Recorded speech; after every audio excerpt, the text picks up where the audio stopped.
Alright kiddos, it's time for a little bit of a review. It's been a long time since we've had a review. We covered a lot of material since the end of our last review, the last unit.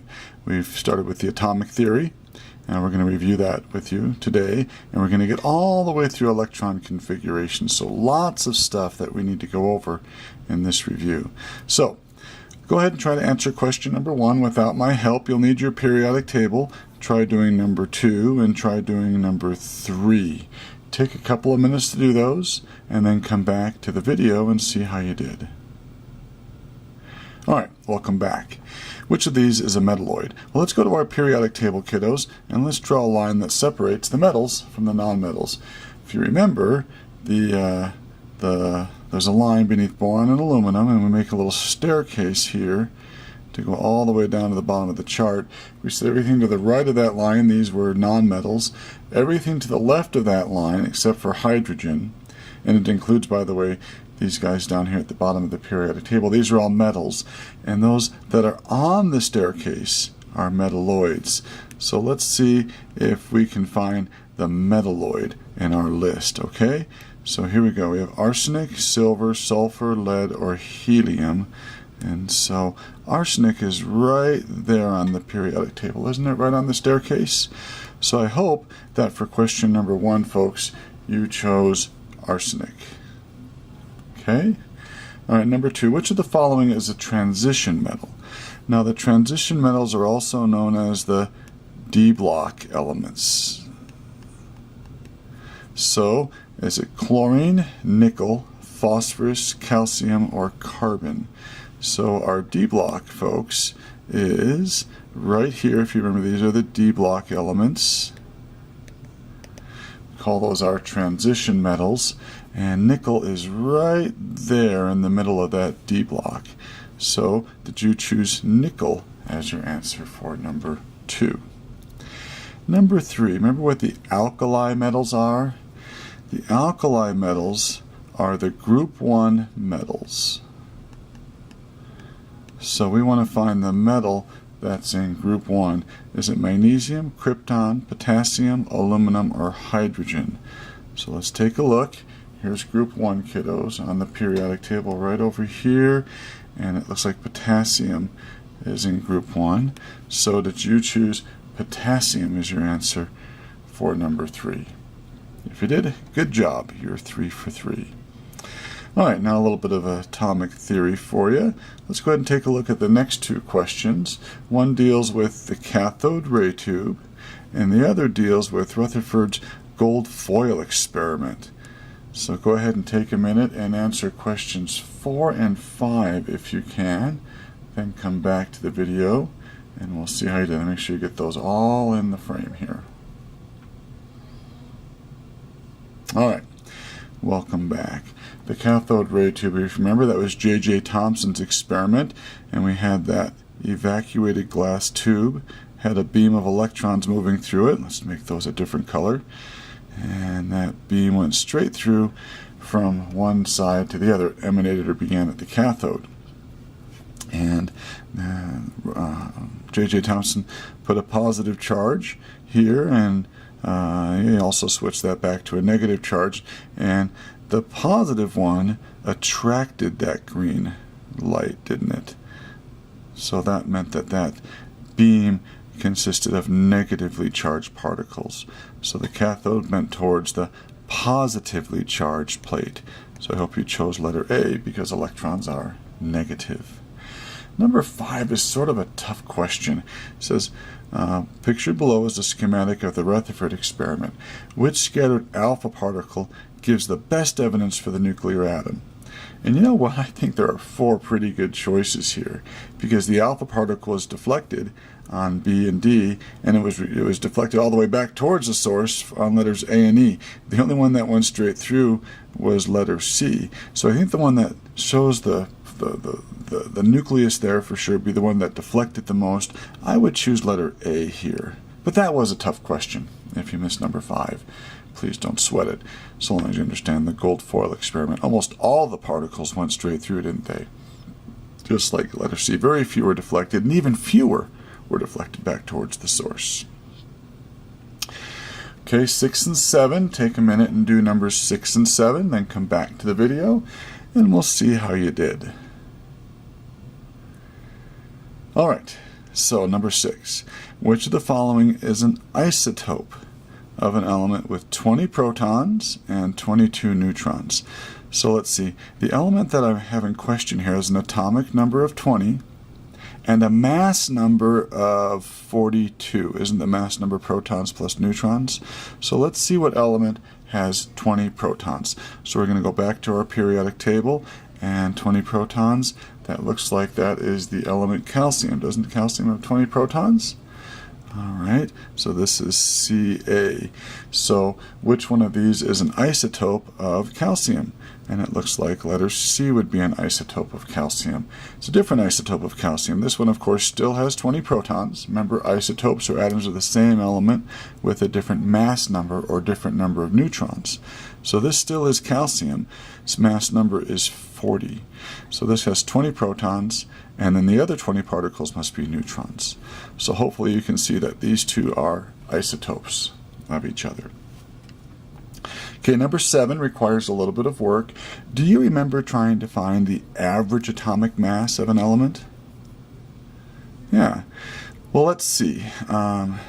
Looks like we have an element that is 40% that has an atomic mass of 24.02, and the other 60% weighs 26.10.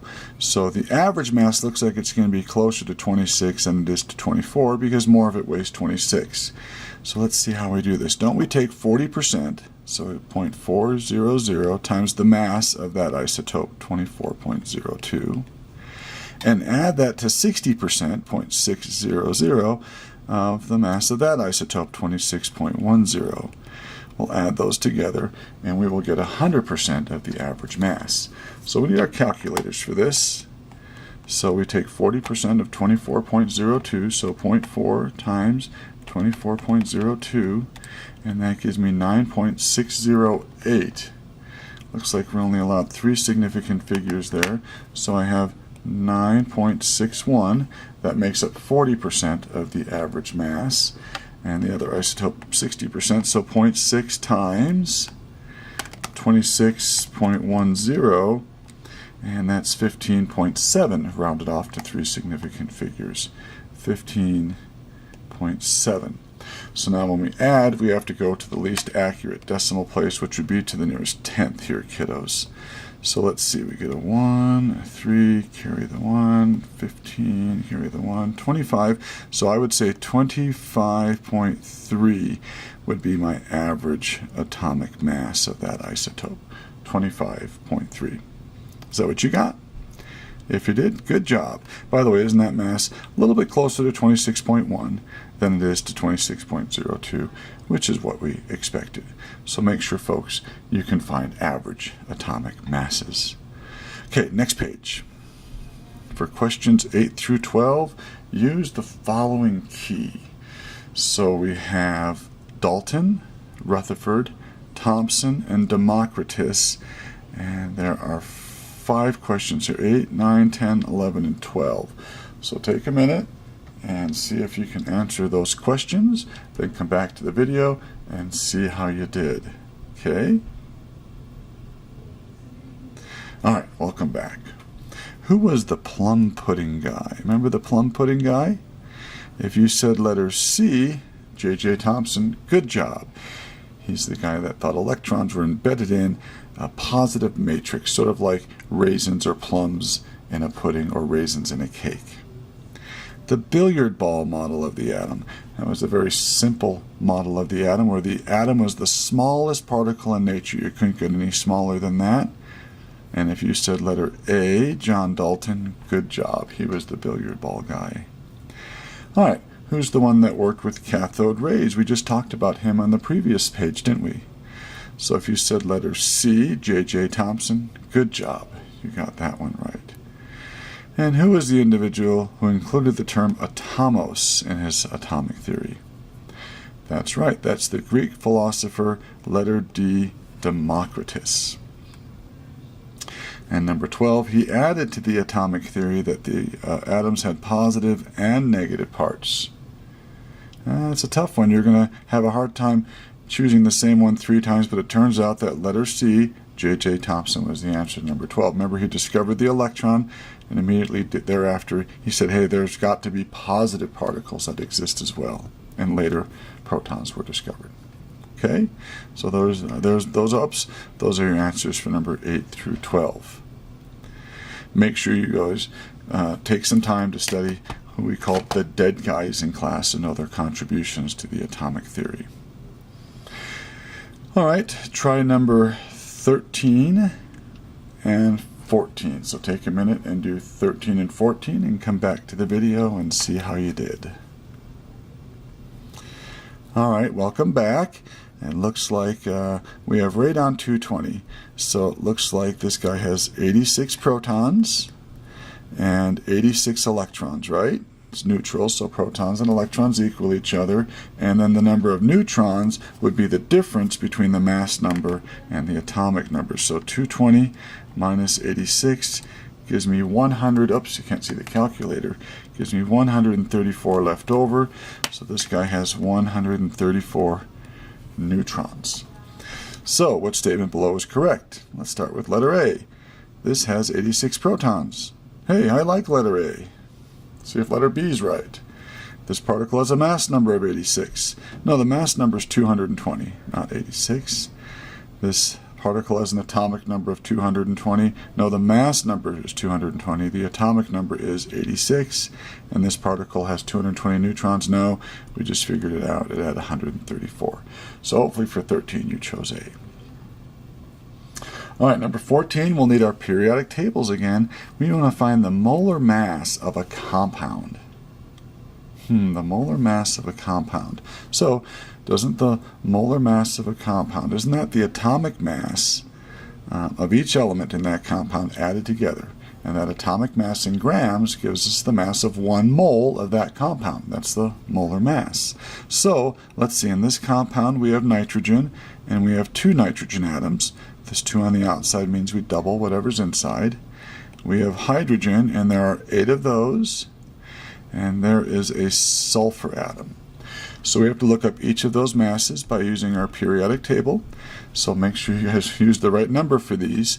So let's go find nitrogen on the periodic table. That's right here, kiddos. 14.007. We like to round those off to the nearest hundredth.